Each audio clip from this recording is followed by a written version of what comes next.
Not many people would have heard the term meanwhile space before, but its impact on the world is undisputable.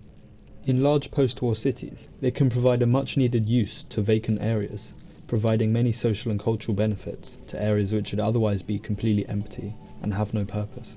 They can be especially important within the underdeveloped areas of a city, where development struggles to be kick-started, but meanwhile use can be a catalyst for this change. So, before anything else, what is a meanwhile space? Well, there isn't really a fixed definition for it, and I think this is because it's not a commonly used term. You probably weren't aware of what a meanwhile space was before listening to this, and because its existence only really started after the industrialization of cities. Anyway, my definition is the temporary occupation of a space before it undergoes longer-term redevelopment. This involves being given a lease on a temporary basis by the council usually. Due to less of a requirement for time or space, these developments can be effected with the little amount of resources that they have. Now, the types of spaces that result from this meanwhile use can be endless. Cafes, shops, markets, bars, music venues, the list goes on really. And the success of these places is also very apparent. One of the most notable examples is the Boxpark complex in Shoreditch. It serves as a kind of multi-purpose recreational space. Anyway, the point is that the success was so apparent that the temporary lease actually got extended, and so it's currently extended until September 2025. I think that really shows the success of this development. Nightclubs are another common example, as they can give a very large cultural benefit to an area. One example includes Drumsheds, a 15,000 capacity venue located in a former IKEA warehouse. Sadly, these nightclubs typically need to relocate due to the nature of their leases, but the success is also apparent by the fact that they relocate so often. This can also be seen with the Cause, another successful nightclub. Okay, but when did these spaces start to emerge? The origins of meanwhile use go back to post-war Britain. Between 1889 and 1965, the London County Council was responsible for all the new developments in London. Their main priority was for public housing, but this meant that they neglected other important aspects of London. During this time, there was a shift from the inner city outwards, and these areas were left completely vacant and derelict. They were cleared out, and nothing was in use in these spaces. But this left a space for a lot of creative potential, and new environmental and social movements came out of these places. It's not hard to see the result of this even nowadays. If you find yourself near an overground line, chances are you'll find a disused area. Alternatively, you'll find developments which are giving these places a lot of potential. The limited quality of the existing places impacts the further development that will occur in the area, and this ties into what I'm going to research in my project. Anyway, moving on to my study, how will I take this concept and research it further? Where is the research gap within meanwhile spaces? Meanwhile use is most apparent in London due to its size and former industry. Therefore, for my study I'm going to focus on a specific area within London. I'm actually going to look at an area which is relatively near to me, the Nettle building in Hackney. This building also serves a variety of purposes, including a rooftop sauna, a rooftop bar, and also a jazz bar which features live music every week. This site is relevant to my research because it's currently under the threat of a new development in the area. I want to understand how the activities in this space, the participants of this space, and the social and cultural benefits of the space can be protected.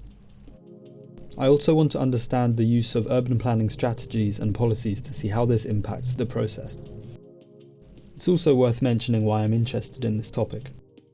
Well, if I think of the activities I do in a week, meanwhile spaces are a big part of my life. The jazz bar is something I enjoy going to if I want to have a break and also enjoy some music.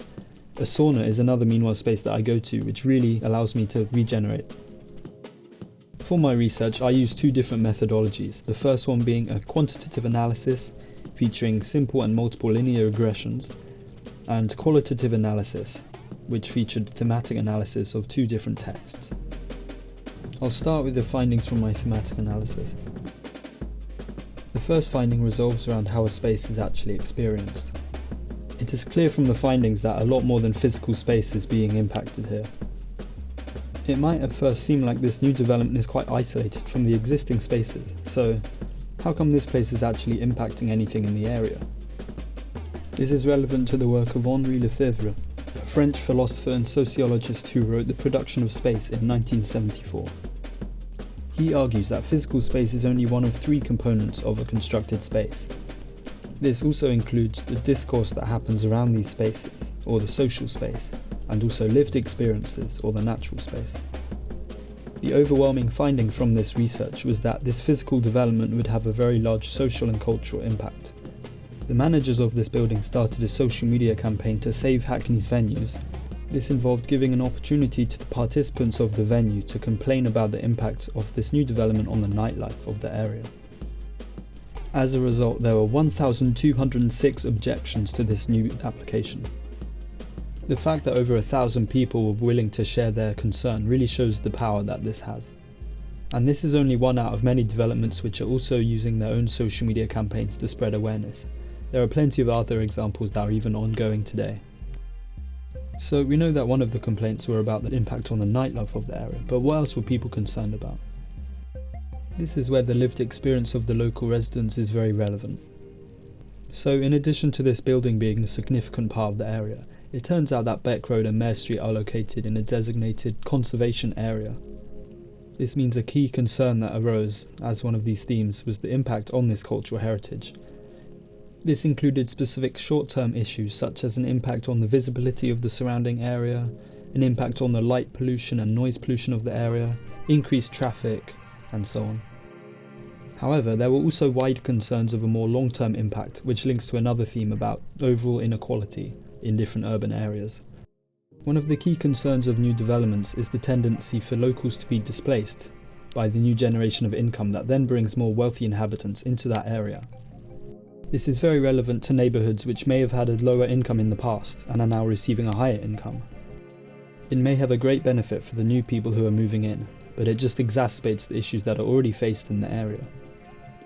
Therefore, a key issue that was mentioned was the affordability of these new properties. This indicates that urban planning strategies must have a more participatory approach and enable benefits for the residents of the area. It also requires that these new developments are adaptive to the area. There are plenty of sources that mention these arguments as well. My next findings are relevant to how policy was implemented in the process. Interestingly, policies were effective at providing support for the development, providing a counter to some of the complaints. Official protocols were abided by to ensure that the new development would not have substantial harm on the surrounding area. Each council will have its own planning policies, allowing the developments to be adaptive to the area. There are also city-wide policies, such as the London Plan 2021, to ensure that new developments will have some general regulations to abide by.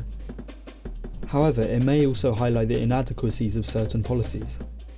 In fact, there were only 2 letters of approval for this new development from residents. This shows that the ideal process would be one in which policies can be implemented alongside participation from residents to ensure that everyone is accounted for. The importance of having a robust process is also clear in the final theme. Proposals were signposted only to a limited extent and without prior consultation. In fact, the proposal was not mentioned at all to the people working in the venues. It reflects that overall, a lack of dialogue and communication in any aspect will have negative impacts. And now we move on to the quantitative analysis. Moving away from a specific site, I wanted to see if meanwhile spaces in general could be correlated to other characteristics of any borough. The results of this were quite surprising. It was concluded when isolating the different relationships that negative characteristics of an area, such as the levels of crime, had the greatest correlation with how many cultural venues there were. It also shows that crime has a very intense effect on an area. Due to this, my expectation of well-being having a positive relationship with a number of cultural venues was proven wrong. It is unclear what would cause this relationship to happen, but it may be due to general characteristics such as population in the area. This can be confirmed by looking at the combined effect of every relationship, in which population and household income have the strongest effect.